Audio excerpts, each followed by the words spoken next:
न्याय जब होता है तो वह न पद देखता है और न पैसा। रांझा गांव के पाटिल को लगा था कि वह बच जाएगा, लेकिन उसे नहीं पता था कि स्वराज्य में रक्षक खुद जाग चुका है। चलिए चलते हैं इतिहास के उस पन्ने पर जहां महाराज ने अन्याय का अंत कर न्याय का एक नया अध्याय लिखा था। नमस्कार, मैं ज्ञानेश्वर जादव और आप देख रहे हैं ज्ञानेश्वर टॉक्स। सह्याद्री की वादियों में अभी स्वराज का पौधा पनप ही रहा था। दबे कुचले लोगों को लगने लगा था कि अब उनका कोई रक्षक आया है। लेकिन इसी बीच एक ऐसी घटना घटी जिसने सबको चौंका कर रख दिया। यह कहानी है रांझा गांव के पाटिल की क्रूरता और छत्रपति शिवाजी महाराज के उस न्याय की, जिसकी गूंज आज भी इतिहास में सुनाई देती है। पुणे के पास रांझा गांव का पाटिल बाबाजी गुजर सप्ताह के नशे में चूर था। उसे लगता था कि वह गांव का राजा है और कोई उसका कुछ नहीं बिगाड़ सकता।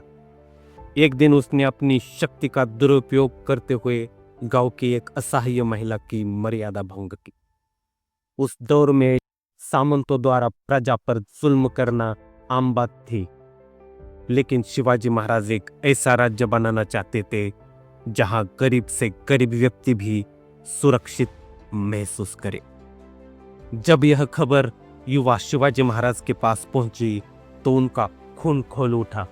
उन्होंने तुरंत आज्ञा दी, उस पापी को जंजीरों में जकड़कर हमारे सामने पेश किया जाए। बाबाजी गुजर को जब दरबार में लाया गया तो उसे लगा कि वह रसूखदार है, शायद जुर्माना देकर छूट जाएगा। लेकिन सामने न्याय के देवता बैठे थे। महाराज ने भारी आवाज में अपना फैसला सुनाया। महाराज ने कहा, जिस हाथ और पैर से तुमने यह पाप किया है, हम उन्हें रहने की इजाजत नहीं दे सकते। इसका चौरंगा कर दिया जाए। चौरंगा यानी अपराधी के दोनों हाथ और पांव काट देना। भरी सभा में उस पापी को सजा दी गई। यह सजा केवल एक अपराधी को नहीं थी, बल्कि पूरे समाज को एक कड़ा संदेश था कि मेरे स्वराज्य में स्त्री का सम्मान सबसे ऊपर है। जो भी मर्यादा लांघेगा उसे काल भी नहीं बचा पाएगा। इस ऐतिहासिक घटना से हमें बड़ा जीवन मंत्र मिलता है। कानून सबके लिए बराबर है। पद या पैसा कभी भी न्याय के आड़े नहीं आना चाहिए। एक सच्चा लीडर वही है जो अपनों की गलती पर भी निष्पक्ष सजा देने का साहस रखे।